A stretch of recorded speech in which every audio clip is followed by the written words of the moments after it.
And it's time for the Stars and Mavs Super segment. We got winners, baby. Oh, let's start with the Stars. I feel like maybe yesterday, we started with the Mavs, or maybe I'm just making that up. So the Stars and the Kings. The Stars get the win, get back to, well, a regulation win as well, get back to their winning ways on the road. And it was indeed Jason Robertson who scored the go-ahead goal with 3:46 left in the game, give them the 2-1 lead. Duchesne added on the empty netter, and Wyatt Johnston, honestly, started the scoring really early. So for a bulk of the game, including the rest of the first and the second period, it was a 1-0 Stars lead. But this just felt like a game that they desperately needed to get that 2 points and preferably not go into overtime or a shootout again. And the captain himself, Jamie Benn, was back out on the ice, and he got a good amount of ice time. With his visor and everything, and Glenn Gulletson said, yeah, maybe now that he's wearing a visor, he'll go stand in front of the net. Is that a shots fired at Jamie Benn, or is that a joke and they were having fun? I hope so. But jokes are real. That's the question I had. Right now, Jason Robertson is third with McKinnon and McDavid. Will he be considered in their class if he's up there at the end of the year? Definitely not McDavid. I think you would have to go on a playoff-dominating Conn Smythe run to even get like that level of... McDavid feels like he's just on a different plane than realistically... Every other hockey player. Exactly. Yeah. Every other hockey player. I'm just kind of curious, like, this is awesome. This is great to see from him because... there have been some struggles at times, but like he is playing pretty consistent hockey. Oh, yeah. And I love seeing this right now. I'm just kind of wondering nationally where people look at him, or they're just like, no, he's a great addition. You'd love to have him on your team if you're another team. Right. You know how people are like, oh, yeah, you definitely love to have CeeDee Lamb as your second receiver. And you're like, what are you talking about? And you're like, is that the kind of same thing here? Or you're like, no, this is a true star. I think the true star part comes in the playoffs, right? Okay. But here's the good news for Jason Robertson. Like you've talked about your motivating factors. It is difficult to get too much more motivated for Jason Robertson right now, both with the contract year looming and now with the Olympics. The grudge against his country. Yeah. I mean, I don't know if he would phrase it like that. I think that's a great way to phrase it. I don't want to rule this out. I really don't think we should rule this out. Jason Robertson is as human as the rest of us, and I bet the fact that outside of the contract, outside of the Olympics, he's like, I want to go win the damn Stanley Cup. Do you know how close we've been? Whether he wants to win it, like strictly for himself, or I'm sure a whole lot of people in that locker room want to win it for Jamie Benn as well. But they have been almost, not quite, but almost as close as you can be for the last 3 years without winning the Stanley Cup. So I'm sure that's another a huge motivating factor for him. And he's been awesome this year. Yeah, if I can't win gold, at least I can go win this cup everybody's talking about. I do think, though, and maybe I'm wrong about this, the guys for the regular season, they play the hockey games for the regular season. Once they are in the playoffs, their obsession with the cup becomes different. And once you've been in the playoffs and missed, I think your obsession with the cup, like you understand, I can't think about it until we made the playoffs or until we start playoff action. But that's like right now, I got to practice, I got to work on me and do those things. Yeah, but I've been really encouraged. More of it, buddy. Yeah, absolutely. By the way, I did a little bit of studying on this. If you want to hear it now, we've been talking about this for a little bit. The salary cap for the Stars and Jason Robertson. I know usually for salary cap we talk about the Cowboys or the fact that the Rangers don't want to spend. But I looked ahead on the Stars salary cap. They have $17.4 million in cap space next year. Whoa, that's a lot. Good job. But not really, because they still have at least 6 roster spots to fill. And don't you think Jason Robertson is probably going to want $11 to $12 million? Rantanen right now, by comparison, is at $12 million over the span of, I believe it is 8 years, $96 million. So the thought would be, I bet Jason Robertson wants about that same deal, though clearly the playoffs could swing that one way or another. Yeah, and that's where, as a team, you have to decide. Like, it's great having this kind of talent, this kind of young talent, this kind of skilled player. Do we need to spend that to make sure we have an enforcement on defense? And that is a fair question. Bring Bischel. Let's see when Bischel gets healthy and he's back. Maybe we're good there. That's a fair question, because this is still compared to other teams in the NHL, it is still a softer lineup.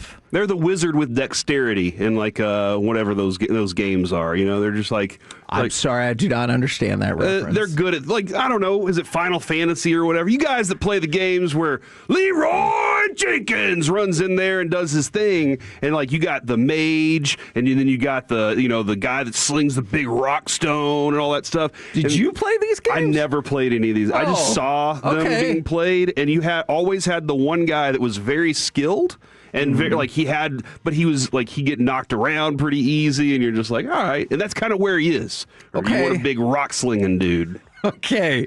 I hope we Y'all tell me about these, or the scrolls, scrolls of destiny. Did you see this on TikTok recently? No. All right. Leroy Jenkins. You know Leroy Jenkins. I've heard Leroy Jenkins. I've not heard the Final Fantasy connection. I don't know. I'm not familiar with that, so I was just making sure if this wasn't a trend. But it's just going to be something to look out, because the Stars have the ability to clear out some of these other players if they want to potentially create a little bit more room, or they might be like, hey, we got a whole bunch of young players that we can move up into some of those spots, which would allow us to easier absorb a Jason Robertson big money contract. But something to think about. I'm taking it from the laughs that you're getting some feedback. Some people have said you're talking World of Warcraft. Some from the 972 Wizard is intelligence based, not dexterity. I appreciate that. It feels like a whole bunch of different references that you might have matched Elder Scrolls into one. Yeah, no, absolutely. I have not played these. All right, Excite Bike, Contra. It's not Excite Bike. Call of Duty. That's kind of my vein. We did not have the technology for him to go up that hill and go Leroy Jenkins. If you added that yourself, that's a different deal. World of Warcraft is what I'm taking based on the amount of texts that are suggesting this. It is interesting to make a reference off a game they know what you I'm did talking not play, about. though. I've watched enough. Okay, all right. It's like Dungeons and Dragons. All right, never played that either. Man, we're learning so much this morning. By the way, I was looking on something from NHL.com. It is amazing. The Finnish team is going to be led at the top of both lines by almost all Stars. So, I know, it's awesome. Yeah. So if you look at the forwards, you're talking about Mikko Rantanen, Roope Hintz, and Mikael Granlund, who I know he's not on the Stars anymore, but he was presumptively as your first line. Your first defensive line, Heiskanen and Lindell. So, you're talking about, outside of your goalie, of course, but 4 of your top 5 skaters to open up the play on the first line are all Stars, and the one who isn't used to play for the Stars. Yeah, it's pretty cool, man. So that is pretty awesome. I'm still going to root for America, but you do have to ask that question still. Pretty in on Team Finland, too. Finland, during the Four Nations last year, got smoked. Should we have understood that a little bit better and been like, maybe we need less Finnish players? Oh. I'm just asking. I love our Finnish. Oh, okay. I thought you were saying maybe Finland needed less Finnish players, and I was like, I don't feel like you can do the that. Stars. Okay. Yeah. Man, that's a bold. I asked the question, Kevin. It's a bold question. Hey, Jim Nill liked us last time he was on. See if we can get him back on. Let Corey ask the first question. Do we need less Finnish players? Are we finished with these players? Oh, dear God. I don't know how I didn't see that coming. All right, Alec, let's try to bail out of this. Give me cut number 8, please, because it is the Stars and Mavs Super segment. And Cooper with a steal. And way up ahead to Cooper. He's going to have a chance to hit the launching pad. And indeed he did. Cooper Flagg, he had 19 points at the half. This was a game that the Mavericks really controlled in the first half, but I also don't know if it runs antithetical to what you were hoping. Doesn't matter. Would be. It doesn't matter. Hold on. To like the outcome? No, I was going to say to your strategy of losing to the teams who are worse than you, because Brooklyn is one of those teams. So if you were going to continue in the vein of Sacramento, this would have been a game to lose, but obviously the Mavericks did not. What am I going to do, though? Go tell Cooper Flagg not to be effing Cooper Flagg after I've been telling him to go be effing Cooper Flagg? Hey, don't score 27 points, please. Yeah. Now, go do your thing. On nights, you just got to let the thing happen and understand that these things are... Now, you're right. Jason Kidd can go, I'm shorting this guy's minutes because, geez, man, I need to lose this game. He can do that. Sure. But that feels like that would be a terrible idea. Last night, Cooper Flagg was in it, dude. And I'm anytime he has a game, I want to see it, no matter what it is. Yeah. Now, I wanted to bring this up. I know we're all aware of this because of just the general struggles of the team, plus Anthony Davis getting hurt. At the beginning of the year, the Mavericks were projected to win 41.5 games. What do you think that's down to now? If you had to pick right now, how many games do you think the Mavericks are going to win for the season? 32. Ooh, okay.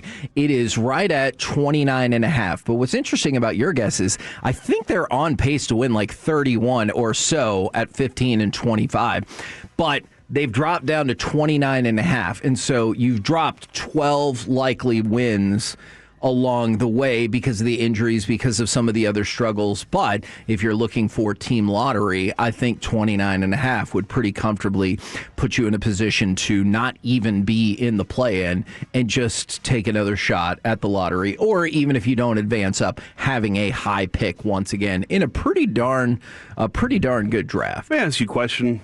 What's your love for Najee Marshall?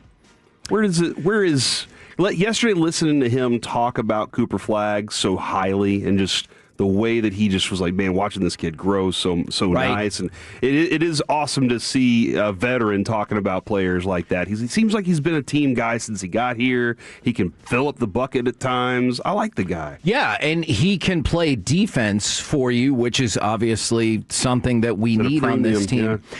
Defense wins championships. I know he's not a big-time three-point shooter, but you would love it if he was at least somewhat more efficient when he does decide to fire up a three. Again, I know that's not like a huge part of he was his 0 for 1 game. last night. Yeah, Make one, bro. It's okay. It's not a huge part of his game outside of maybe like the Utah game. He doesn't shoot a ton of threes, but you would love to know that it's a more realistic threat when he does line up, because he's a really good shooter otherwise, or at least he has been inside the line. He plays solid defense, and I mean, I've liked him. I know people are going to continue to compare him to Quentin Grimes, but I've liked him quite a bit. Okay. I like Nembhard, too. I just love the way that dude plays the position. There are some foundation pieces that I really like, Kevin. Do you view, and that's an interesting question or an interesting statement, because I wonder, just thinking out loud, are people like Nembhard, people like Najee Marshall that we like, are they true foundational pieces, or are they players that we like because this team is not very good? You know what I'm saying? I look at Flagg, Christie, and Nembhard as pieces to grow with. Okay. Now, whether or not Nembhard is the starting point guard for this team, no, that might not be the case if you go find one in the draft, if you're able to do that. But if I'm building, that's the youth that I'm starting with and running from there. So Najee, maybe not. I'd love to have a guy like that around, but those three, Max Christie, Cooper Flagg, and Nembhard, are fun pieces for me. And one of the things that we've talked about, and one of the things that I think has been kind of encouraging over these last couple games, is losing Anthony Davis once again. You hope that you continue to see better three-point shooting from Cooper Flagg, because we talked about that last week, the development of his three-point shot throughout his freshman year at Duke. And so you hope that you continue to see that off to a decent enough go this month from the three-point line. But yes, the Mavericks get the win. The Stars get the win. I feel like they're totally different wins in terms of you needed the Stars to get back on track to continue to stay where they are or even eventually maybe make a run at Colorado, whereas the Mavs, I'm sure some fans are conflicted about them winning. But if Cooper Flagg is leading the way to a victory, I'm never going to be like, that was a mistake to win that game.